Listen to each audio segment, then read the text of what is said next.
Salut à tous, je suis très heureuse de vous retrouver pour un nouveau podcast. Alors je voulais le faire beaucoup plus tôt, mais la faute au temps, je vais rien vous apprendre, le temps, le nerf de la guerre. Voilà, donc je vous retrouve pour un nouvel épisode où on va parler couture et tricot, comme d'habitude. Comme je vous disais la dernière fois dans l'épisode précédent, je vais essayer de rattraper mon retard sur les projets tricotés et cousus ces 2-3 dernières années, puisque j'avais fait une petite pause dans les podcasts faute de temps entre la mercerie et Roméo. Donc voilà, là j'ai un petit peu de temps devant moi, donc je vais en profiter pour rattraper un peu tout ça. Je vais vous parler à la fois de projets qui ont été tricotés, cousus il y a quelques temps et les choses que j'ai fait plus récemment, voilà. Et comme je vous disais aussi la dernière fois, il y a quand même beaucoup plus de tricot que de couture, donc je suis désolée pour celles et ceux que le tricot intéresse moins, mais effectivement il s'avère que en ce moment le tricot c'est plus facile pour moi. Quoi qu'il arrive, c'est vrai que la couture, j'en ai très envie, c'est pas les envies qui manquent, mais c'est par phase.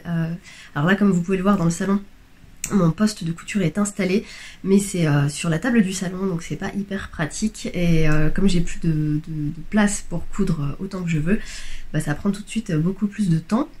Et je vous cache pas que le soir, quand je rentre du travail, alors que j'ai été sollicitée toute la journée pour des cours, des conseils, couture, tricot, etc., j'ai plus envie de me carapater dans mon canapé sous mon plaid avec mon tricot que de m'installer à brancher les machines, le fer à repasser, etc.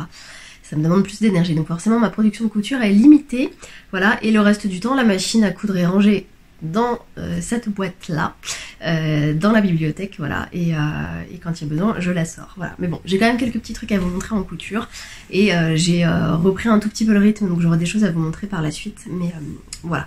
Donc on va commencer par le tricot. Je vous marquerai quelque part par là à quel moment commence la partie couture pour celles et ceux qui veulent zapper la partie tricot.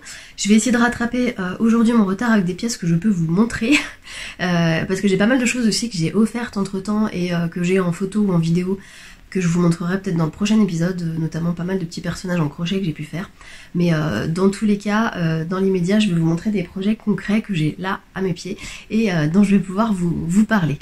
Ce qui me fait penser d'ailleurs qu'il y a un petit projet qui est juste à côté que je vais aller chercher, et comme ça je commence par ça et après on attaque pour la suite. Hop, me revoilà. Donc, la dernière fois que je vous ai laissé, j'avais entrepris avec des restes de Mérinos 120 pour lesquels j'avais fait une couverture pour bébé qui a été offerte, de faire un petit dinosaure en crochet. Et je vous avais dit, en gros, je l'ai commencé parce que je dois avoir une copine qui a eu un bébé il y a pas longtemps. Et je la vois en gros 2 jours après le tournage du podcast et j'ai commencé à lui faire un petit personnage en crochet. Bon, gros échec puisqu'en fait il m'a fallu 1 mois pour venir à bout de ce truc. Alors entre temps j'ai fait d'autres choses, je vous raconterai, mais voilà, en gros il n'a pas du tout été offert à la personne à qui il était destiné, donc il sera pour Roméo celui-ci, mais voilà, donc j'ai fini mon petit dinosaure en crochet, j'en suis très contente, il est très joli, donc je l'ai fait avec du Mérinos 120 de chez Lang, qui est donc une laine et pas un coton. J'ai la frange beaucoup trop longue, c'est insupportable. Et je trouve que ça rend super bien. Alors il y a un côté, je sais pas si ça va se voir à la caméra, mais un côté légèrement plucheux. Après l'avantage c'est que c'est un fil qui passe très bien en machine, donc s'il y a besoin de le laver, ça c'est pas un problème. Même si bon, idéalement il vaudrait mieux le faire en coton. Mais en tout cas ça se crochette très très bien. Comme je vous disais la dernière fois, moi j'ai suivi les conseils de la créatrice, donc Picapo, qui fait des mailles en X plutôt qu'en V, et je sais pas si vous voyez, mais au niveau du rendu ça change un petit peu la donne, et ça fait quelque chose de très très fin. Alors en plus j'ai pris un crochet de 2,5, donc là je suis vraiment sur du résultat très très serré, mais je suis très contente de cette nouvelle façon de faire les mailles serrées, où en gros on fait les jeter à l'inverse, au lieu de passer le fil de l'arrière vers l'avant, on le passe de l'avant vers l'arrière, enfin bref, et du coup ça tord un peu la maille différemment. Voilà, donc je suis très très contente de ce petit dinosaure qui est absolument charmant et qui vient donc de ce livre-là, Les Amis de Picapo. Donc Picapo c'est une créatrice espagnole, Jan Schenzel, qui fait des petits personnages en crochet, vous connaissez forcément. Donc moi j'ai les 4 livres qu'elle a pu sortir parce que j'adore ce qu'elle fait. Je fais quasiment que des modèles d'elle quand il y a besoin. Donc ça c'est le tout dernier qu'elle avait sorti il y a bientôt 2 ans, enfin 1 an et demi. Et donc le modèle de base c'est celui-ci. Moi j'ai pas fait les petites bouboules sur le dessus. Je me suis contentée de faire juste le petit personnage et je trouve que le résultat est quand même plutôt pas mal. Donc voilà, et après il y a tellement de modèles trop mignons que ça donne envie de tous les faire. Voilà, je vous montre rapidement, mais ça pour moi c'est vraiment les livres à avoir dans sa bibliothèque quand on fait du crochet et qu'on veut faire des cadeaux, parce que c'est tellement trop chou qu'on a envie de tous les crocheter. Et je trouve que globalement c'est quand même plutôt très bien expliqué. Moi j'ai appris à crocheter avec ces livres en fait. C'est très rare que j'apprenne une technique dans des livres, mais avec elle j'ai tout appris dans les livres. et avec de l'entraînement évidemment, mais voilà. Donc voilà pour la partie crochet. J'en dirai pas plus sur cette partie-là parce que c'est le seul truc en crochet que j'ai pu faire. De toute façon, le crochet en général, c'est quelque chose que j'aime beaucoup mais que je fais que pour des cadeaux de naissance parce que je prends pas le temps d'en faire autrement. Parce que j'ai trop envie de tricoter. Voilà. Alors, dans les projets tricotés, j'ai déjà envie de commencer par vous parler de ce que j'avais pu tricoter pour mon fils, Roméo. Donc pour la petite histoire, pour résumer très rapidement la chose, donc je tiens une mercerie et comme vous le savez, les cordonniers sont toujours les plus mal chaussés. Ce qui se trouve, c'est que du coup, quand je suis tombée enceinte, j'avais évidemment envie de faire plein de choses pour mon fils, mais j'avais pas le temps. Voilà. Et je m'étais dit, je profiterai de mon congé maternité pour tricoter plein de choses, la layette ça va vite, tralala, tralala. Sauf qu'il s'avère que j'ai accouché en fait au tout début de mon congé maternité, 3 jours après le début de celui-ci, je partais déjà à l'hôpital. Donc j'ai pas pu lui tricoter grand chose à ce petit bonhomme, parce qu'après il était là et forcément mon temps de tricot dans les premiers temps était très limité. Donc j'ai réussi à lui tricoter un truc avant qu'il naisse. Hop, je le récupère par ici. Yep. Me revoilà.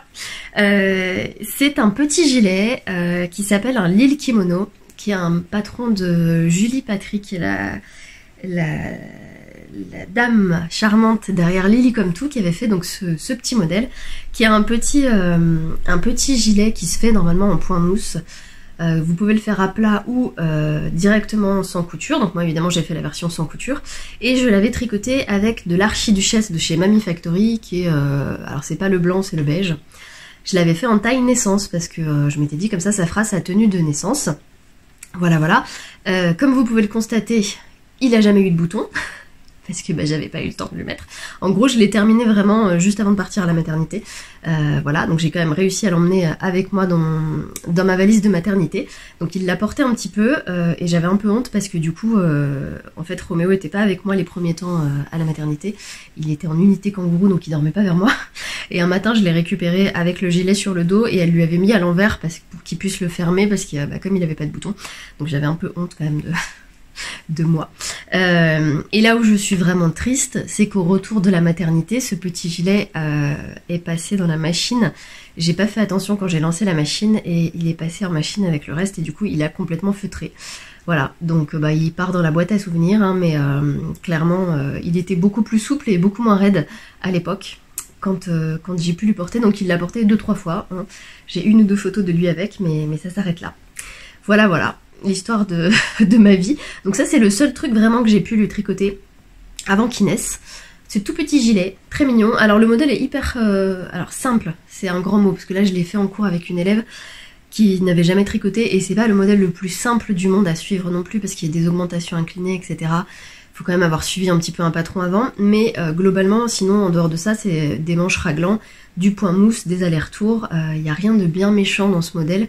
Ça se tricote super vite, il faut la moitié d'une pelote, ou en tout cas un peu, voilà, une pelote pour le tricoter en taille naissance jusqu'à 3 mois. Et je trouve qu'au niveau de la forme, il est très joli. Il peut se fermer avec des petits nœuds, des petits liens. Moi j'avais choisi l'option avec des boutons, bon, qui n'ont jamais été cousus, mais voilà, en tout cas c'est très mignon. J'aime beaucoup ce modèle et je pense que je le referai pour des cadeaux de naissance, parce qu'il est très sympa, mais en tout cas celui-ci il est destiné à partir dans la boîte à souvenirs parce que il a été feutré et que du coup voilà, c'est un échec. Mais en tout cas j'ai beaucoup aimé le tricoter, et puis du coup dans la foulée, dans ma valise de maternité, j'avais évidemment emmené un tricot que j'ai repris je sais pas combien de fois parce qu'en fait je le tricotais entre 2 contractions, donc j'ai fait des bêtises, donc après je l'ai repris, etc. Et donc ça c'est un petit bonnet d'une créatrice qui s'appelle French Knit, je crois, je vous remarquerai le nom précis. Et je crois que le bonnet c'est je sais plus quoi, Note. Wow. Grosse info ce matin. Non mais je vous remettrai les références précises. Mais bref, donc c'est un petit bonnet très mignon avec un petit nœud au bout, donc qui se termine voilà, avec un rang de diminution, etc. qu'on peut venir donc nouer sur le dessus de la tête et qui est très très joli. Alors le seul truc un peu pénible dans ce bonnet, c'est que vous voyez, il y a un genre de rabat sur le devant. En gros, vous commencez à tricoter toute une bande qu'il faut ensuite plier et il faut reprendre toutes les mailles en... Allez, fais la mise au point, mon petit coco. En vis-à-vis hop, ça frappe à la mise au point et en fait ça fait bouger le téléphone. Bref, donc ça c'était la partie un peu galère que j'ai un peu foirée parce que ça avait twisté. Et je sais plus en quelle taille j'avais fait, mais j'avais dû le faire en taille 1 mois ou quelque chose comme ça. Et en fait je trouve que cette bande là, quand je l'ai mis à Roméo, ça lui faisait une espèce de barre sur le front, donc je lui ai pas mis beaucoup parce que finalement ça lui serrait un peu la tête. Mais sur le principe j'aime beaucoup, donc je pense que je lui referai mais en taille plus adaptée. Donc pareil, ça c'est de l'Archiduchesse de chez Mamie Factory, c'est un fil que j'adore. Donc vous voyez, quand il a pas feutré, on est sur un fil qui est quand même vachement souple. C'est du mérinos avec du cachemire, donc c'est hyper doux. Et en théorie, ça passe bien en machine, en programme laine, il n'y a pas de souci. Faut juste pas faire comme moi et le mettre en machine classique. Mais voilà, ça se tricote quand même relativement vite une fois que vous avez passé cette étape-là où il faut relever les mailles qui demandent un peu de concentration. C'est que de la maille endroit, un jeu de diminution sur la fin, et puis ce petit zigouigou à faire au bout là qui est très mignon. Donc ça, bon bah pareil, je lui ai tricoté, mais je lui ai pas beaucoup fait porter parce que du coup il avait la tête déjà un peu trop large et du coup cette petite bande là avait tendance à lui marquer un peu le front, donc bon, j'ai un peu laissé tomber l'idée, mais je le trouve très joli ce petit bonnet, voilà, que je trouve assez kiki. Voilà, et donc ça c'est le deuxième projet que j'ai pu lui tricoter plus ou moins à la maternité et au retour de la maternité, voilà, mais qu'il a assez peu porté. Bon, vous allez me dire, une fois de plus, les cordonniers les plus mal chaussés. J'ai quand même réussi à lui faire un gilet à cet enfant, quand il était petit. C'est un gilet que j'ai déjà tricoté par le passé au moins 2 fois. Donc c'était ma troisième version, ça s'appelle le Carl's Cardigan de Petite Knit. C'est un gilet pour enfants, donc avec un point, que moi je dirais un point de smock. Je sais plus comment elle l'appelle, mais je crois que c'est ça. Que j'aime énormément. Donc il se commence par le bas. Et il se tricote donc du bas vers le haut avec des raglans pour les diminutions, les manches qu'on vient tricoter à part, donc pareil, hein, toujours sans couture. Il est hyper simple à suivre une fois qu'on a compris comment se formait le point, parce que le point paraît compliqué comme ça, mais finalement c'est pas si compliqué que ça à tricoter. Et il se tricote assez vite. Alors celui-là j'avais dû le faire en 6 mois, parce qu'en fait je l'avais commencé quand on est rentré à la maison, et puis le temps que je commençais à le tricoter et tout, je me suis rendu compte que le 3 mois ça allait être un peu juste, et que finalement il grandissait un peu vite, et que le temps que je le termine il le porterait pas. Donc je lui avais fait en 6 mois, et finalement j'ai bien fait parce que je lui ai beaucoup porté.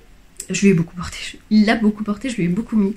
Il était un peu grand au début, et puis oui, il a dû le porter, je sais pas moi, du mois de juin au mois d'octobre, novembre, donc mine de rien, voilà.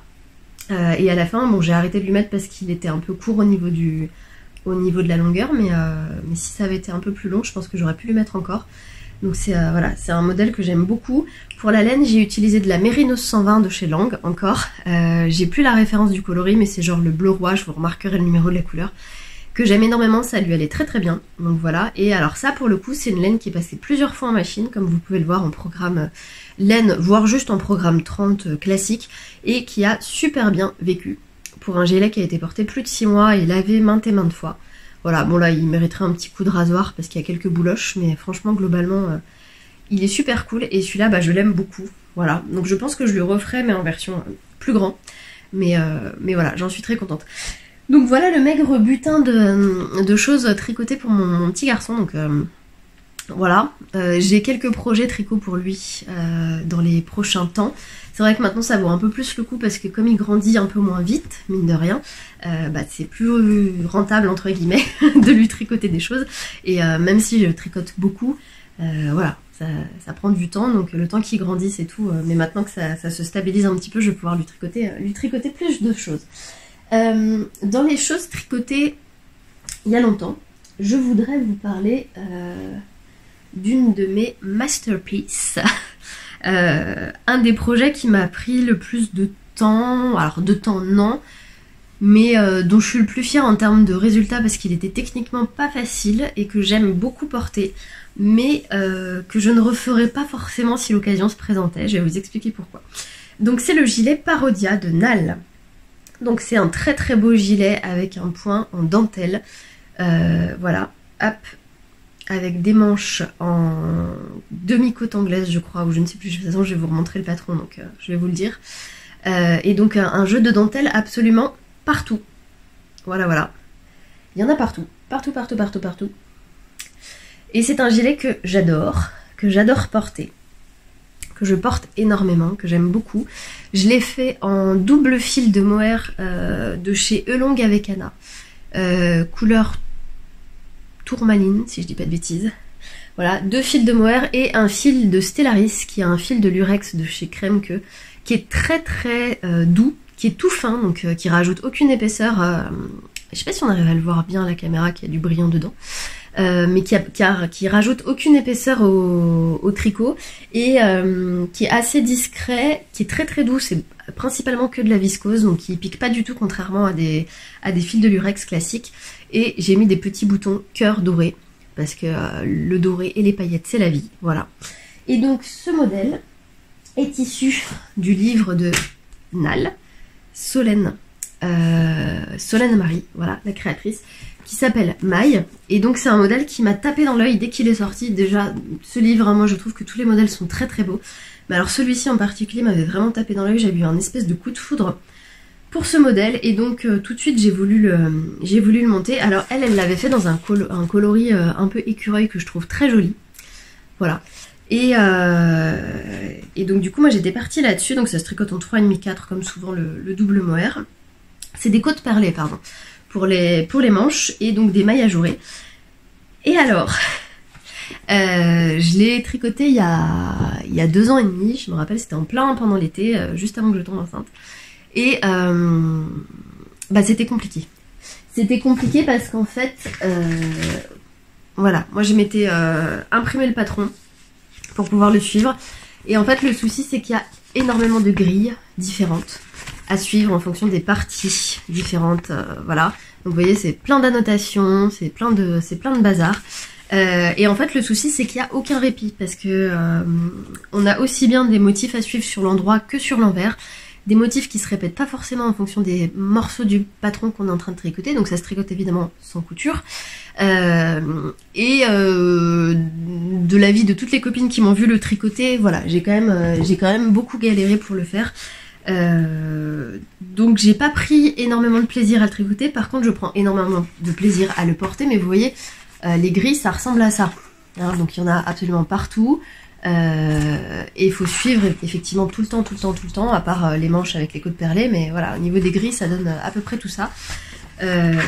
Et c'est sûr que c'est pas un projet zéro cerveau, donc forcément ça demandait pas mal de concentration. J'ai mis un certain temps à le tricoter. De mémoire j'avais dû faire la taille M, si je dis pas de bêtises, voilà, mais ça en valait la peine malgré tout, parce que j'aime énormément le porter, j'aime énormément le résultat. Alors hop, je l'avais rallongé, il y a 2 versions, version courte, version longue, donc moi je l'avais fait volontairement un petit peu long. Il me tombe en fait au niveau des fesses. Voilà, et bon, à part ça, j'adore vraiment le porter, mais c'est vrai que bon, j'ai pas eu de mémoire, j'ai pas eu beaucoup à défaire, j'ai pas fait spécialement de bêtises dessus, comme ça peut m'arriver parfois. J'ai dû défaire quand même quelques trucs parce qu'il y a eu des couacs, mais non, c'est plus le côté où en fait il fallait tout le temps avoir le nez dans le diagramme. Et du coup, c'était... et je me rappelle que je l'avais emmené en vacances quand on était partis il y a 2 ans, donc cet été en camion, et je tricotais pendant les trajets, et c'était compliqué parce que j'étais obligée d'avoir 50 pages, j'exagère, mais j'avais au moins 3 ou 4 grilles sur les jambes en même temps que je tricotais pour pouvoir suivre le modèle. Et du coup, c'est vrai que sur la plage, etc., enfin, c'était clairement pas le modèle à emmener en vacances à tricoter facilement, quoi. Mais voilà, donc il est clairement pas débutant compatible, il est même niveau plutôt avancé, plus. Après, voilà, je l'ai fait, j'en suis contente. Bon, j'exagère un peu quand je disais que si c'était à refaire, je le referais pas, parce qu'il y a tellement de jolis modèles que j'ai envie de faire d'autres choses, mais bon, si c'était à refaire, je le referais. Le seul regret que j'ai, c'est sur les finitions, où en fait, la bande de boutonnage, donc on la reprend après coup, donc ça c'est pas trop un problème pour la tricoter, et on la termine par un grafting qui arrive, alors je sais plus où est-ce qu'il est, mais en gros, dans la façon qu'il a de se terminer, en fait, je me demande si c'est pas ce petit couac là qu'on voit. Hop, ça doit être ça. Moi, si j'avais pu, mais comme j'étais fatiguée et que je suivais bêtement ce que me disait le patron, je l'ai fait terminer là où il m'indiquait de le terminer, donc c'est ça, c'est au niveau de l'épaule gauche. Mais si j'avais su, en fait, j'aurais décalé pour qu'il se trouve le grafting au milieu du dos, c'est-à-dire camouflé sous mes cheveux, parce qu'en fait, vous voyez, même si bon, j'ai fait un grafting qui est pas trop dégueulasse, ça se voit quand même, quoi. On voit quand même qu'il y a une jonction au niveau de la bande d'encolure, et je trouve ça assez dommage, pour le coup. Si j'avais su, j'aurais séparé mieux mes mailles pour monter d'un côté, monter de l'autre, et rejoindre le tout au niveau du dos. Voilà, bref, donc je vais pas m'attarder beaucoup plus longtemps sur ce gilet Parodia, mais il est très cool, d'ailleurs je vais l'enfiler parce qu'il fait pas très chaud à la maison. Donc voilà, donc ça c'est quelque chose que j'ai tricoté du coup courant de l'été 2022, voilà, donc il était temps que je vous en parle. Tout va bien, on n'est pas du tout en retard dans les projets. Alors, qu'est-ce que j'ai d'autre à vous montrer? J'ai un autre projet tricot un peu plus récent, qui date de moins d'1 an. Tac tac tac, je reprends mes notes dans mon carnet. Alors depuis, moi j'utilise une application sur mon téléphone qui s'appelle KnitNote, qui est en anglais mais qui est vraiment pas mal, et du coup ça me permet, alors moi qui suis très carnet jusqu'ici, mais en fait les carnets faut les transporter, et puis souvent je transporte mon tricot un peu partout, et en fait j'ai toujours mon téléphone sur moi, alors que les carnets j'ai tendance à les oublier, mais voilà. Et du coup je retrouve les notes du Lille Kimono là. Je l'avais fait en taille naissance, c'est ça. Et j'ai utilisé 2 pelotes d'archiduchesse et pas une. J'avais entamé aussi un autre gilet mais que du coup j'ai pas fini. Puisqu'après je suis partie sur le Carl's Cardigan que j'avais bien fait en 3 mois, pour lequel j'ai utilisé 3 pelotes de mérino. Et puis après j'ai arrêté de noter des choses dans mon carnet. Bref. Et du coup, moi je voudrais vous parler d'un balloon sweater. Donc le balloon sweater c'est un modèle de petite knit. Tiens, comme c'est étonnant. Que j'avais déjà tricoté il y a quelques années en double mohair rose un peu pétant, et que j'ai refait là avec du fil de chez Yarn by Simone. Donc je vous en ai déjà parlé la dernière fois parce que j'ai tricoté son fil aussi pour ma sœur, et là donc c'était du fil que j'avais acheté pour moi au Knit It d'il y a 2 ans et quelques.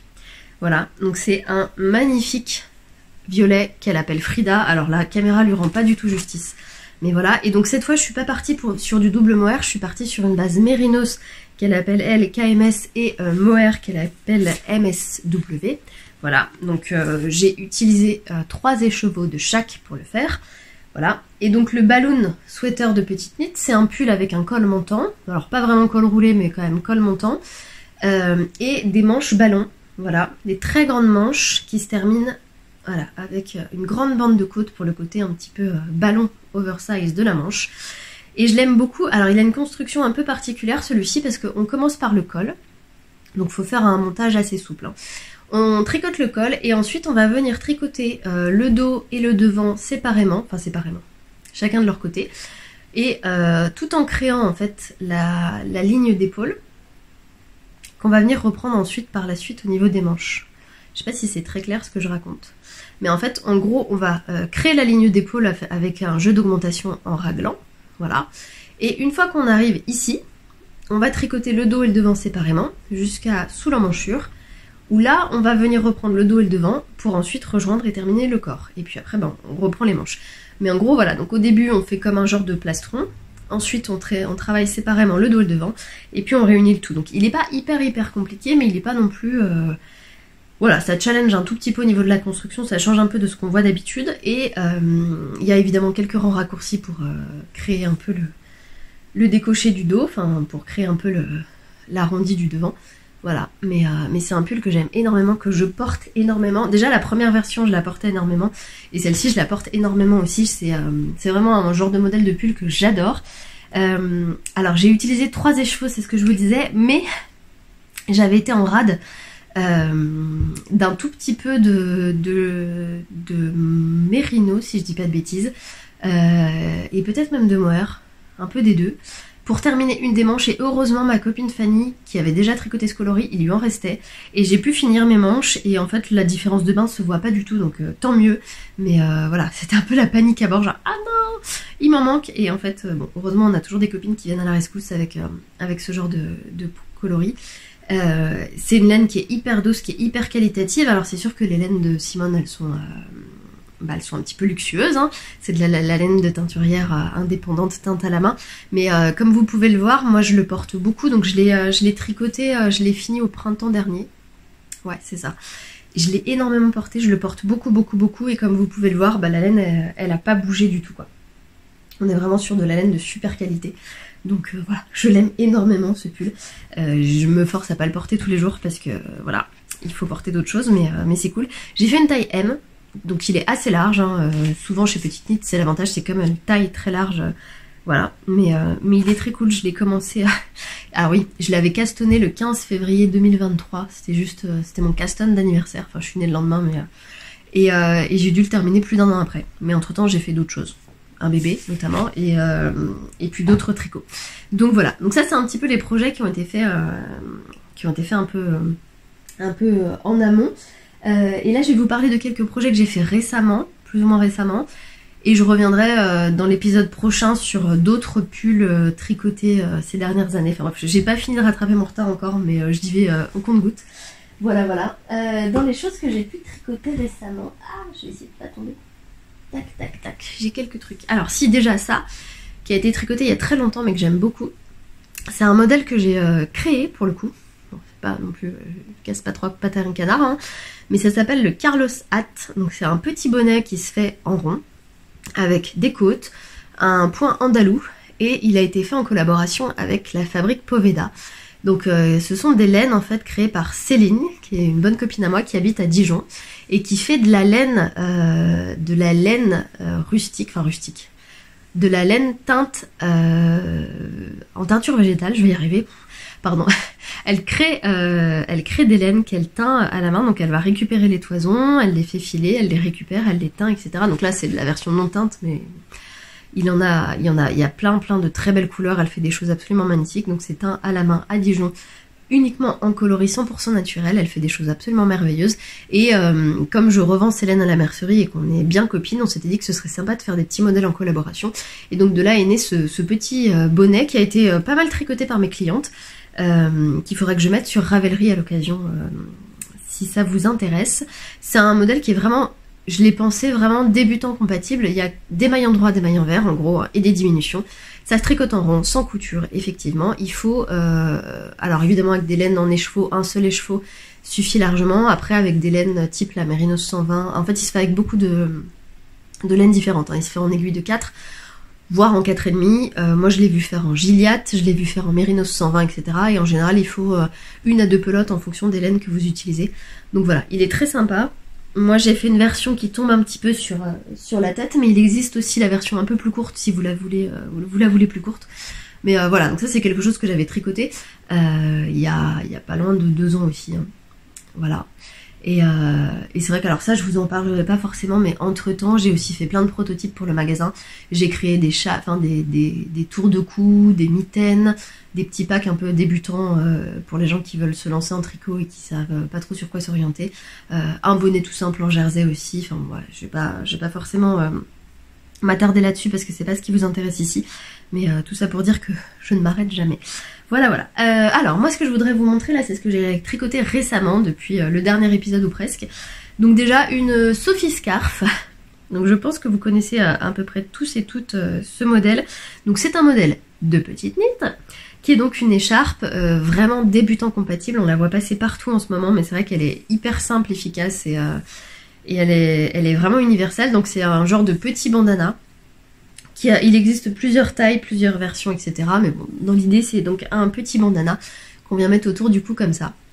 Et j'avais pas spécialement prévu d'en faire une au départ, mais il se trouve qu'on a reçu cet été un magnifique fil qui vient d'Uruguay, qui s'appelle Marla de chez Manos del Uruguay. C'est en fait, ça ressemble un peu à la Spin Cycle pour ceux qui connaissent. Donc c'est un fil teint à la main. En fait, c'est un double fil teint à la main. Donc il y a 2 nuances à chaque fois. Ah, s'il te plaît, fais la mise au point, petite caméra. Voilà.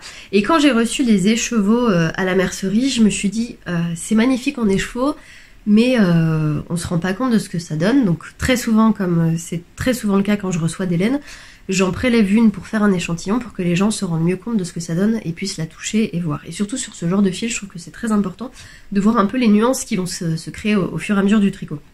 Donc j'ai fait un échantillon avec l'écheveau. Et il me restait en fait quasiment tout un écheveau complet. Je me suis dit mais qu'est-ce que je peux faire de ça, parce qu'il n'y a pas grand chose à faire avec un écheveau entamé. Et je me suis dit une Sophie Scarf. Donc j'ai pris des aiguilles de 3,5, j'ai pesé mon écheveau qui faisait 86 grammes précisément.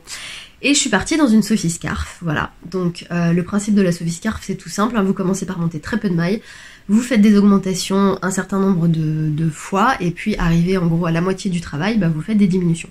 Donc moi je me suis dit 86 grammes, je fais mes séries d'augmentation jusqu'à ce que mon écheveau ne pèse plus que 43 grammes, et après j'attaquerai les diminutions.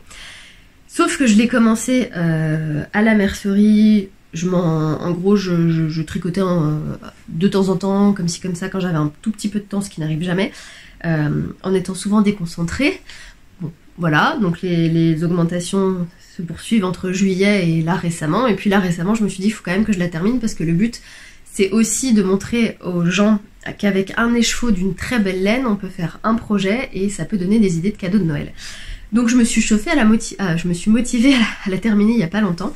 Donc je fais mes augmentations, je pèse mon écheveau, j'arrive à 43 grammes, j'attaque les diminutions.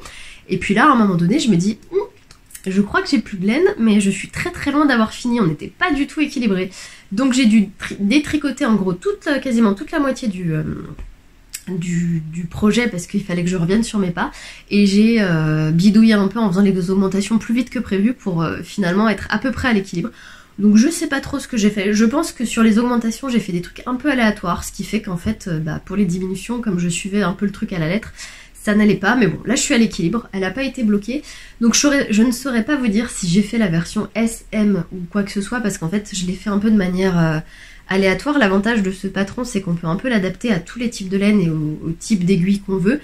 L'idée c'est de se dire, on prend une quantité de laine, on augmente jusqu'à la moitié de la quantité de laine et on diminue en miroir. Voilà, donc voilà ce que ça donne et je trouve que le résultat est plutôt sympa. Donc bon, celui-là il est destiné principalement à aller sur les mannequins de la mercerie en exposition, mais je trouve que c'est plutôt joli. Le côté un petit peu bandana et tout, voilà, et j'aime beaucoup le côté chiné de ce fil, donc qui est aussi très très doux, hein, voilà, c'est du mérino, donc forcément c'est super doux. Voilà pour cette petite Sophie Scarf, et en fait j'aime bien l'idée parce que c'est vrai que ça va vite, c'est sympa à faire et tout, donc comme j'ai pas mal de... j'ai 1 ou 2 écheveaux solitaires dans mon stock de laine, je me dis que pourquoi pas en faire des Sophie Scarf, soit pour moi, soit à offrir, c'est quand même plutôt une bonne idée. Entre temps aussi, j'ai une de mes élèves en tricot qui m'a parlé d'un modèle gratuit qui est sorti chez une créatrice que j'ai découvert du coup grâce à elle, qui s'appelle Coco Marinit, qui fait donc des très jolis modèles de tricot et qui avait sorti un modèle de pull sans manches, le Coco Slipover, modèle gratuit, et je me suis dit que ça ferait l'objet d'un cours plutôt sympa pour apprendre à tricoter en rond. Donc je me suis lancée entre temps avec le projet de dinosaure, la Sophie Scarf et tout le reste, à tricoter ça au retour du Knit It. Donc voilà, donc j'ai tricoté ce petit pull sans manches, voilà, j'ai fait une taille M, voilà, que je pourrais rallonger parce qu'il me reste encore de la laine, donc je pense qu'à terme je vais me motiver à défaire les côtes et à le rallonger un petit peu pour au moins finir ma laine, au moins finir mon mohair. Et donc pour le fil, je suis partie de 2 fils que j'avais très envie de tester depuis longtemps en termes de combinaison. Alors moi j'ai une grosse passion en ce moment pour le chiné et pour les fils qui n'ont pas du tout la même couleur et qui s'associent super bien. Donc la base crème, c'est une laine qui s'appelle Wulia de Guépard, ou Gépard, je sais jamais comment on dit parce que c'est danois. Moi j'aime bien dire Guépard. Donc c'est un fil, c'est de la laine blanche, tout ce qu'il y a de plus classique, à laquelle j'ai associé un mohair, donc toujours de chez Guépard, c'est la Silky Kid, non la Kid Seta, pardon, la Kid Seta de Guépard, en rose fuchsia, voilà, pour ce côté très chiné que j'aime énormément, et du coup j'ai envie de me faire plein de pulls comme ça, avec une base crème et du mohair qui contraste. Et je trouve le résultat très très très canon. Alors ça se tricote super vite, je l'ai tricoté en 1 semaine, en aiguille de 7. Super rapide, donc on commence par l'encolure, on commence par le haut, pardon, l'encolure on l'a fait après, mais je veux dire, on commence par le haut, on tricote une partie du dos, tac tac tac, en gros à peu près jusque là, voilà, on fait des augmentations de part et d'autre pour créer l'ouverture de l'emmanchure. Ensuite on reprend au niveau des lignes d'épaule un premier demi-devant jusqu'ici, un deuxième demi-devant jusque là en faisant des augmentations côté encolure.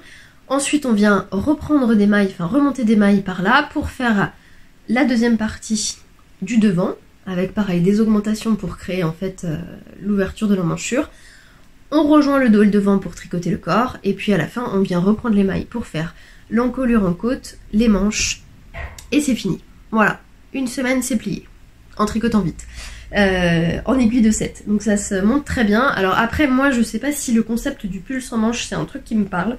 J'avoue que je l'ai surtout tricoté pour les besoins du cours que je voulais donner dessus et pour le mettre en exposition au magasin pour montrer un peu ce combo de laine absolument merveilleux. Mais je dis pas non à la belle saison pour porter du sans manche. C'est vrai que moi le concept du sans manche c'est un truc qui me dépasse un peu parce que quand j'ai froid au bras aussi. Mais ça finit par me convaincre à force d'en voir partout, donc voilà. Mais en tout cas je suis hyper fan du résultat de ce mélange de laine que je referai, ça c'est sûr. J'aime beaucoup beaucoup beaucoup. Et j'ai trouvé ce modèle absolument très bien fait pour un modèle gratuit. Et je crois que tous ces modèles sont un peu du même acabit. C'est hyper bien expliqué, il y a des vidéos détaillées si jamais, alors je suis pas allée voir mais je pense que c'est bien fait aussi. Tout est super limpide, tout est très clair, franchement donc grosse découverte pour cette créatrice française dont j'aime beaucoup l'univers. Voilà, elle a sorti pas mal de modèles hein, donc c'est assez chouette, elle mérite d'être connue. Donc je vous invite à aller voir son travail parce que c'est très joli. Voilà, donc merci Marie pour ce joli petit modèle gratuit et merci à l'autre Marie qui m'a fait découvrir ce modèle. Voilà. J'ai presque fini avec la partie tricot. Je voulais vous montrer quand même, alors entre temps, alors je crois que je vous disais ça dans mon dernier podcast, qu'entre deux gros projets cette année je me suis motivée à faire des chaussettes parce que j'ai plein de laine à chaussettes et que je n'ai plus de chaussettes. Donc au Knit-It, pour partir au Knit-It avec les copines là, début octobre, enfin mi-octobre, j'avais pris une laine que j'ai dans mon stock depuis le premier confinement, donc bientôt 5 ans, qui est une laine de chez Regia, donc je vous retrouverai la référence aussi, qui a une laine grise avec des speckles que j'aime énormément, et donc j'ai tricoté une paire de chaussettes. Bon là il n'y en a qu'une, mais en théorie il y a les deux. Voilà. Sauf qu'elle est en fait un petit peu grande pour moi. Voilà. Pour la petite histoire, en fait, moi j'ai investi dans ce livre, il y a quelques années. Tricoter ses chaussettes, toutes les techniques de Émilie Drouin et Elodie Morand. Voilà, qui est un petit peu un livre en fait qui explique le b.a.-ba de toutes les techniques pour tricoter les chaussettes et à la fin il y a des modèles. Et en partant de cette base là, j'avais un peu composé mon patron de base, dont je me sers d'ailleurs pour les cours que je fais sur les chaussettes à la mercerie. Donc moi mon patron de base, il commence par la pointe, avec le montage magique de le Judith Caston, la Magical Judith Caston. Voilà, donc un montage absolument invisible par la pointe. Ensuite, on fait des augmentations pour créer l'arrondi de la pointe. On tricote le pied, la longueur de pied. On fait des rangs raccourcis pour créer l'arrondi du talon. Un talon renforcé avec un point en nid d'abeille au niveau du talon. Et puis ensuite, une tige, des côtes et un rabattage. Alors là, j'ai voulu faire des côtes de 2 et je trouve que mon rabattage tubulaire n'est pas forcément très heureux. Voilà. Il est pas moche non plus, mais voilà. Je trouve que c'est plus joli quand on fait des côtes 1-1 finalement. Et il s'avère qu'en fait j'ai un peu mal fait mes calculs. Et bon, elle est tricotée cette paire, en plus elle a été portée, donc le talon a commencé à légèrement feutrer, donc je vais pas me battre à la détricoter et à la refaire. Au pire je me rachèterai cette laine si elle existe encore pour m'en refaire une paire, parce que par contre j'adore vraiment cette laine, je la trouve vraiment très très très très belle. Mais du coup, forte de cette expérience de chaussette un peu ratée, j'ai repris le livre et ils expliquent en fait un peu comment créer la chaussette parfaite, bien adaptée à notre longueur de pied. Donc faut faire des calculs, faut prendre déjà la mesure de votre pied, après faut faire des produits en croix, des pourcentages, des tout le tralala. Mais du coup, en reprenant tout ça, je me suis rendu compte que moi, ce qui allait bien pour mon pied, avec l'échantillon en tout cas de la laine que j'allais tricoter par la suite pour ma deuxième paire de chaussettes, et ben il fallait plutôt que je monte 54 mailles que 56. Que entre ma pointe et mon talon, il fallait que j'ai 10 cm et demi. Et du coup, en faisant ça, avec une autre laine qui s'appelle la 1000 coloris de chez Lang, donc qui est une laine que Elia appelle caca de licorne, mais c'est pas si faux, qui est donc très colorée et avec de la paillette dedans. Donc j'ai fait une deuxième version de chaussettes, et si vous regardez, effectivement, on voit bien qu'il y a une différence de taille, quoi qu'il arrive, entre les deux. Et celle-ci me va beaucoup mieux. Beaucoup mieux. Donc là je les ai terminées ce week-end, donc elles sont pas bloquées encore, mais du coup j'ai appliqué la recette et cette fois j'ai la recette absolument parfaite, quoi. Donc 54 mailles, en tout cas avec l'échantillon que j'avais, du coup bah beaucoup moins, un tout petit peu moins de centimètres entre la pointe et le talon. Le talon lui ça change pas, toujours avec mon petit motif de renfort, et puis la tige. Et là cette fois j'ai fait des côtes 1-1, je trouve ça plus joli, avec un rabattage élastique comme j'aime bien faire d'habitude, et voilà. Donc ça c'est ma deuxième paire de chaussettes, donc celle-ci a été tricotée en octobre, celle-ci a été tricotée en novembre, voilà. Et je m'y tiens, une paire de chaussettes entre chaque gros projet. Voilà, voilà. Sinon, pour parler rapidement du Knit-It, donc c'était très très chouette, j'ai passé un super moment avec les copines, moi j'y vais tous les ans, non pas en tant qu'exposante, mais en tant que visiteuse. Comme tous les ans, depuis 2 ans maintenant, je n'achète absolument rien, parce que j'ai encore beaucoup trop de stock de laine que j'ai envie de tricoter à la maison. Et puis c'est pas comme si j'en avais tout le temps au magasin, qu'il faut que je tricote parce qu'on rentre des nouveautés et qu'il faut les tester, etc. Donc pas de laine pour moi, mais j'ai quand même craqué sur un très joli sac à projet de chez Loutre et Verso, qui est une créatrice lyonnaise qui fait de magnifiques sacs à projet. Parce qu'en fait ça fait des années que je veux m'en coudre un, mais clairement j'ai pas le temps, voilà, et celui-ci m'a vraiment tapé dans l'œil.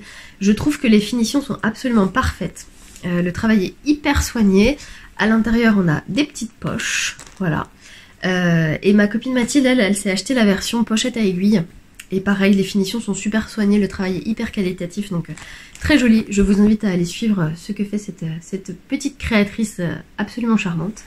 Voilà, je lui ai acheté aussi un petit anneau marqueur en forme de chat. Voilà, très joli. Je me suis acheté aussi, mais je sais pas si je l'ai là. Alors je dis j'achète rien, et puis en fait, je vous montre plein de trucs, mais j'achète que des accessoires. Je n'achète pas de laine ni de tissu. Je me suis acheté un contre-rang, mais je crois que je ne l'ai pas là, chez Lily comme tout. Je vous le montrerai la prochaine fois, c'est pas grave. Voilà, et j'ai un autre achat mais qui est côté couture, donc je vous le montre juste après, mais voilà pour mes petits achats raisonnés. Et sinon en projet tricot en ce moment que je viens de lancer sur mes aiguilles, de l'Angora rose fuchsia que j'ai acheté à Laine à l'Est, donc festival auquel j'ai participé pour le coup en tant qu'exposante au mi-septembre, voilà, et ma voisine dont j'ai oublié le nom mais il y a Pampan dedans, voilà, fait de l'Angora, de manière évidemment raisonnable et raisonnée et éthique et tout ce que vous voulez. Et donc il y avait ces 3 pelotes de fuchsia qui étaient sur son stand et qui me tapaient dans l'œil toute la journée. Donc à la fin de la journée, je suis allée la voir et je lui dis il m'en faut. Et avec, je vais me tricoter une capuche Oli de chez Atelier Émilie, parce qu'en fait, je me suis dit que c'était pas une mauvaise idée quand on fait du vélo d'avoir une capuche qui tient un peu chaud à l'arrière du cou et éventuellement que je peux remettre sous le casque ou par-dessus le casque, je ne sais pas, je verrai. Donc voilà, j'ai commencé ça avant-hier, donc ça va relativement vite. Oh, l'Angora, c'est...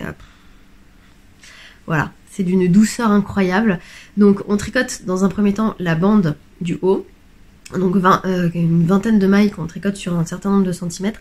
Ensuite on reprend les mailles sur le côté, on vient reprendre les mailles qu'on avait mises en attente, et on retricote l'autre côté. Et après on fait des rangs raccourcis d'un côté puis de l'autre pour créer l'arrondi de la capuche. Et là je suis partie pour tricoter 30 cm de jersey en aller-retour pour faire la capuche. Donc je pense que ça va aller relativement vite. Donc ça c'est mon projet de la semaine, voire des 2 prochaines semaines.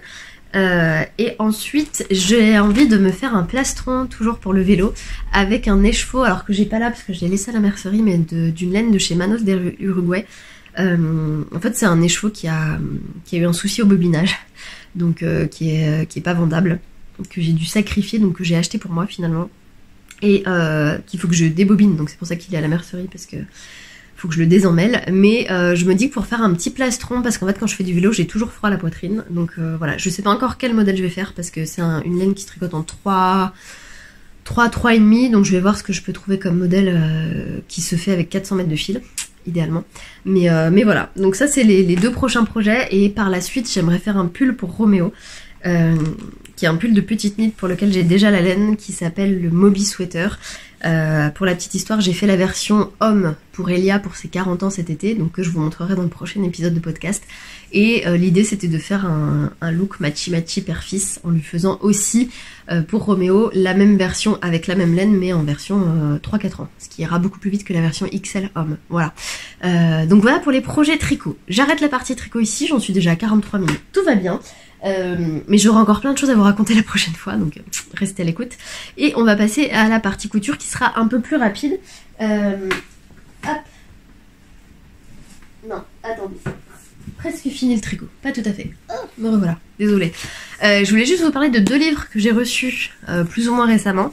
Donc un livre qui s'appelle Tricotech, toujours de Solène de Nal, qui est cette fois un livre d'explication tricot, avec toutes les techniques prises en photo, et je le trouve hyper pratique. Alors non seulement très joli esthétiquement, mais je trouve que les photos sont super bien faites, ce qui n'est pas toujours le cas dans les livres d'explication de tricot. Et ça reprend vraiment toutes les techniques. Donc ça c'est les augmentations intercalaires par exemple, ou augmentations levées. Il y a les diminutions, il y a les rangs raccourcis, relever les mailles dans une lisière, dans du jersey, etc. Les rabattages élastiques à l'islandaise, à la nana, tralala. Et alors même si moi je tricote beaucoup et que je commence à avoir quand même pas mal de pratique. Il y a des choses parfois, bah c'est bête, mais sur certains rabattages ou sur certaines techniques de montage que j'ai pas l'habitude de faire, bah je trouve ça plutôt pas mal d'avoir une petite bible du tricot à portée de main, et je trouve que celle-ci est non seulement très jolie mais super bien faite. Donc j'étais bien contente de recevoir ce livre, merci pour l'envoi. Et puis plus récemment j'ai reçu celui-ci aussi de Mylène de Folie Ordinaire, qui est adapté un patron de tricot à sa morphologie et à son style. J'ai pas encore eu trop le temps de me pencher dessus, mais en gros il y a des patrons de base et on vous explique un petit peu comment l'adapter pour qu'il soit vraiment sur mesure. Donc je trouve que l'idée est vraiment géniale, et pour les personnes qui font un petit peu de tricot et qui ont envie bah voilà de choses un peu plus sur mesure, c'est sympa. Et du coup bah il y a vraiment des modèles dedans, hein. Donc après c'est à vous de voilà, des modèles plutôt basiques mais qui sont super sympas et que je trouve très chouettes. Donc voilà. Petit, je voulais vous en montrer un que j'aime particulièrement, mais voilà, elle explique aussi comment faire des encolures en V, des encolures en rond, les produits en croix pour bien tout augmenter, que ce soit bien, bien à votre dimension. Moi c'est celui-là que j'aime bien, bah, qui rappelle un peu le ballon d'ailleurs, avec ses manches un peu bouffantes. Voilà. Allez, j'arrête là pour la partie tricot, et cette fois promis je passe à la couture. Alors, en couture, comme je vous disais, mon rythme en couture a été un petit peu décousu. Ouais, décousu, c'est le cas de le dire. Très mauvaise blague. J'ai fait pas mal de couture, mine de rien, quand je suis rentrée de la maternité, parce que pendant les siestes de Roméo, j'avais installé la machine à coudre dans la cuisine et j'arrivais à coudre un petit peu. Alors j'ai fait des choses très peu passionnantes comme des cotons lavables, etc. Un des trucs que je lui ai cousu, pour le coup, alors je lui ai pas fait de vêtements à cet enfant parce qu'il en avait déjà beaucoup trop, et que en fait la couture pour enfants, je trouve ça sympa, mais quand ils sont tout petits je vois pas trop l'intérêt, enfin coudre des bodys, voilà. Et puis clairement j'avais pas le temps, mais je lui ai cousu une cape de bain en suivant le modèle qui est disponible sur le blog de Happy as a Bee de Valentine, donc de ma copine Valentine. J'ai suivi le modèle tout simple qu'elle avait fait, et je lui ai fait une cape de bain qui est très très grande, mais qu'on utilise énormément du coup depuis qu'il est né. Enfin après qu'il soit né, mais et qu'on va pouvoir utiliser très très longtemps. Donc ce qui est trop bien, c'est qu'elle a la petite capuche pour lui mettre dessus, donc il ressemble à un petit pape quand il sort du bain, c'est très mignon. J'ai utilisé un petit coton qu'on vendait à la mercerie mais qu'on n'a plus, une petite chute que je trouve très jolie de chez Dashwood. Beaucoup de biais pour le coup, parce que la finition se fait au biais, et une éponge en bambou que j'adore, qu'on a à la mercerie aussi, et qui est hyper douce, qui reste super douce et pas du tout rêche. Je l'ai passé plein de fois en machine, et avec l'eau calcaire qu'on a à Dijon, ça reste hyper doux, donc je suis hyper fan de cette matière. C'est du bambou bio qui est vraiment très chouette. Et donc voilà, ça c'était vraiment le projet pas très compliqué, mais que j'étais contente de faire parce que franchement on s'en sert énormément. Et bah voilà, cordonnier mal chaussé, c'est un des rares trucs que j'ai pu coudre à cet enfant depuis qu'il est né. Voilà, mère indigne que je suis. Non, c'est pas vrai, j'ai un deuxième projet que je vous montre juste après. Mais voilà. Donc dans les projets couture que j'ai pu faire, mon cher et tendre époux a flashé sur un tissu qu'on vendait à la mercerie, qui était un jersey de chez See You at Six, qu'on n'a plus depuis, puisque c'était il y a bientôt 1 an et des patates, donc qui ressemble à ça, un tissu fleuri, voilà. Et il m'a dit waouh, j'adore ce truc, il faut que tu m'en fasses un sweat absolument. Sauf qu'il est assez fin en fait, c'est plus matière t-shirt vraiment que sweatshirt, comme vous pouvez le voir, c'est quand même quelque chose de très très léger. Donc plutôt petit sweat de printemps. Et donc sans grande surprise, je suis partie du sweat Woot de la Maison Victor. Si je dis pas de bêtises, c'est le magazine de janvier-février 2017. Je l'ai cousu, je crois que ça c'est ma 6e ou ma 7e version, donc vous le connaissez, enfin si vous suivez un peu ce podcast, je vous en parle énormément. Elia, j'ai dû lui en faire 5. J'avais dû en faire un à mon père et un à chacun de mes beaux-pères, donc voilà, on en est déjà à 8, c'est peut-être mon 9e en fait, si je dis pas de bêtises. Enfin bref, donc je l'ai cousu énormément, donc je suis repartie de celui-ci, hein, parce qu'on ne change pas une équipe qui gagne. Il va super vite à coudre, les finitions sont top, donc c'est un sweat à capuche avec des bords-côtes, des poches intégrées. Là cette fois j'ai pris le parti de mettre du biais sur les poches pour contraster un peu, donc je trouve ça assez sympa avec du biais noir en biais un peu jersey. Voilà, une fermeture éclair, une capuche, capuche à laquelle j'ai pas mis de cordon parce qu'en fait il la resserre jamais, donc ça sert absolument à rien. Voilà. Donc ça c'est la version adulte avec la petite étiquette qui va bien de chez l'étiquette Home Couture Made by ma meuf. Voilà, c'est lui qui a choisi, hein. Donc il l'a énormément porté et du coup le tissu a un petit peu passé, j'avoue. à force d'être passé en machine. Mais voilà, donc il l'aime beaucoup. À chaque fois, je crois que c'est la version L que je fais. Oups, pardon, j'ai fait bouger la caméra. Ça va vous donner envie de vomir. Donc voilà, donc ça c'est vraiment la couture zéro cerveau parce que le patron est déjà décalqué, donc j'ai plus qu'à découper mes pièces et à assembler le tout, ça va super vite. Donc je l'aime beaucoup et il l'a énormément porté. Il le porte forcément un peu moins parce que là c'est plus trop de saison. Et donc il m'avait expressément demandé de faire un look matchy avec Roméo pour que Roméo ait le même que son papa. Donc j'ai fait le même version tout petit, version 6-9 mois. Et je suis pas allée chercher très loin pour le patron puisque dans le même magazine de la Maison Victor, il y avait aussi la version pour enfants. Voilà, donc j'avais décalqué la version pour enfants, qui est exactement le même que la version pour adultes, mais en tout petit miniature. Voilà, et celui-là on lui a énormément mis. Là on lui met plus parce que bah, forcément il est trop court, mais j'avais encore suffisamment de tissu parce que celui-là on consommait très peu, donc j'ai de quoi lui en coudre un nouveau, donc il faut que je prenne le temps de décalquer la version maintenant au moins 3-4 ans. Parce que il a 1 an et demi mais il est très grand donc il porte déjà du 36 mois. Voilà, donc il faut que je lui fasse sa version plus grande, mais j'ai de quoi lui en faire un deuxième pour qu'il soit matchy encore au printemps, donc j'ai encore un petit peu de temps. Mais voilà, ça c'était le truc un peu kiki du jour à l'époque. C'était vraiment très mignon et du coup bah pareil avec le petit bord côte noir pour contraster, le petit biais sur les poches histoire de casser un peu le tissu. Et voilà, et ils étaient beaucoup trop mignons quand ils le mettaient tous les deux ensemble. Voilà. Donc ça c'était une des rares coutures que j'ai faites. Je dois avoir encore 1 ou 2 projets couture à vous montrer dans mon dressing et qui datent un petit peu. Il y a 1 ou 2 projets qui n'ont pas été finis mais que j'espère finir. Notamment un top Napa que j'ai commencé il y a 2 ans et auquel il manque juste les boutonnières. Voilà. Voilà. Mais bon, c'est comme ça. Comme je vous disais, la couture, c'est pas la chose que je fais le plus en ce moment.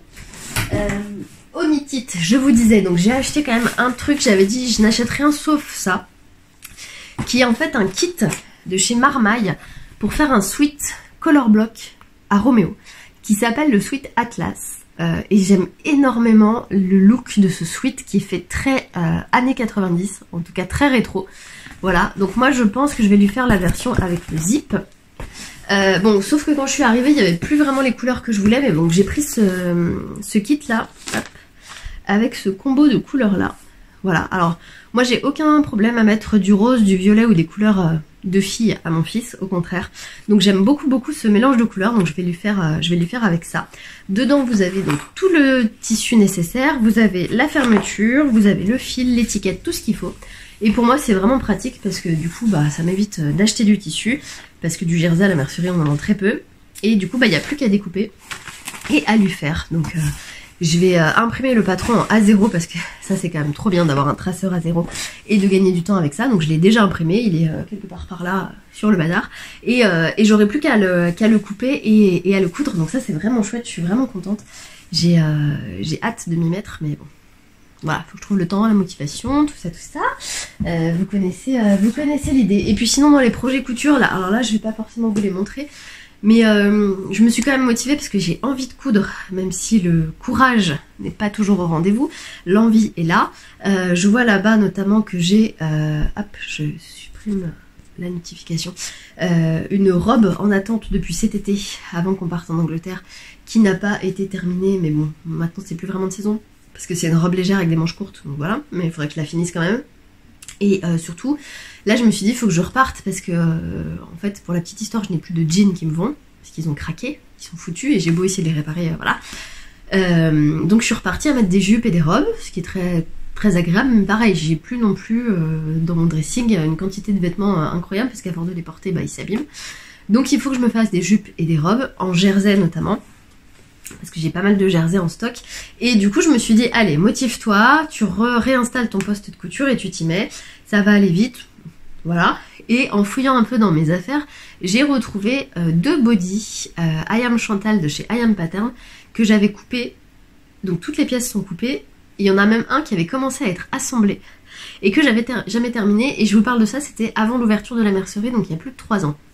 Donc les pièces étaient quelque part dans un sac, elles ont transité par la mercerie, elles sont revenues à la maison, bref. Donc j'ai retrouvé toutes les pièces à peu de choses près. Il me manque un fond de culotte pour chaque body, donc ça va aller relativement vite à recouper. malgré tout. Donc j'ai entamé la couture de celui qui avait déjà été commencé, donc il est presque fini. Et le deuxième, les pièces sont déjà découpées, j'ai plus qu'à les assembler, donc c'est quand même plutôt pratique. Donc ça je vous le montrerai la prochaine fois parce que promis ils seront terminés. Et après j'ai retrouvé pas mal de coupons de jersey pour lesquels j'ai envie de faire des jupes vraiment toutes basiques, enfin vraiment de la jupe droite, toute simple avec un élastique au-dessus, voilà, comme j'ai pu en acheter des centaines, comme j'ai pu en acheter par le passé chez H&M et qui vont très bien et tout ça, donc qui prennent pas 1000 ans à coudre, voilà. Et puis sinon, j'ai reçu aussi ça de la part de mon amie Fanny, 13 coquelicots, qui a sorti son premier livre il y a pas longtemps, dont je suis super fière. Voilà, j'ai suivi un petit peu tous les coulisses, parce que Fanny, c'est une très bonne copine, elle vient régulièrement aux apéros tricot à la mercerie, et on se connaît très bien, et donc j'ai suivi un peu les coulisses de la création de son livre qui s'appelle Ma garde-robe scandinave, qui est absolument très très beau. Et donc j'ai eu la joie d'en recevoir un de sa part avec une dédicace, et à l'intérieur il y a des très beaux modèles. Alors je vais juste vous montrer, moi celui sur lequel je craque complètement.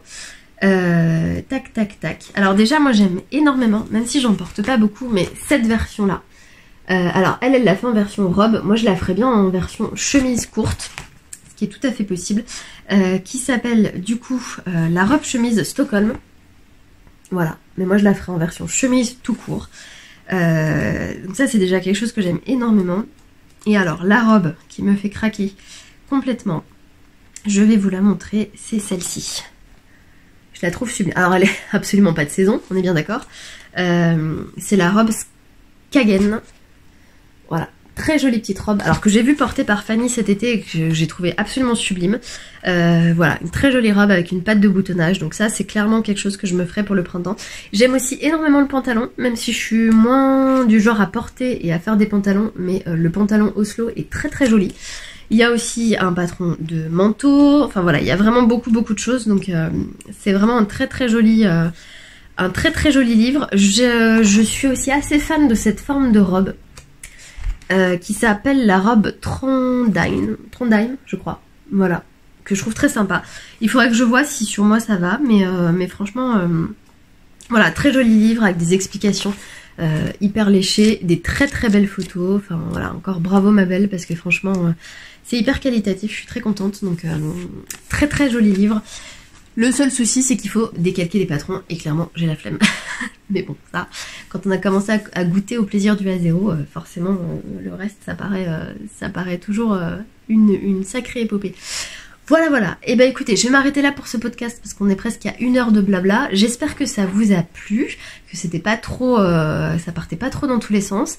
Je vous retrouve très bientôt, je vais essayer de vous refaire un petit podcast en décembre avant la fin d'année pour essayer de balayer un petit peu les restes de projets dont je vous ai pas parlé, qui traînent un peu des choses que j'ai fait par le passé. Enfin, ces derniers mois ou ces dernières années.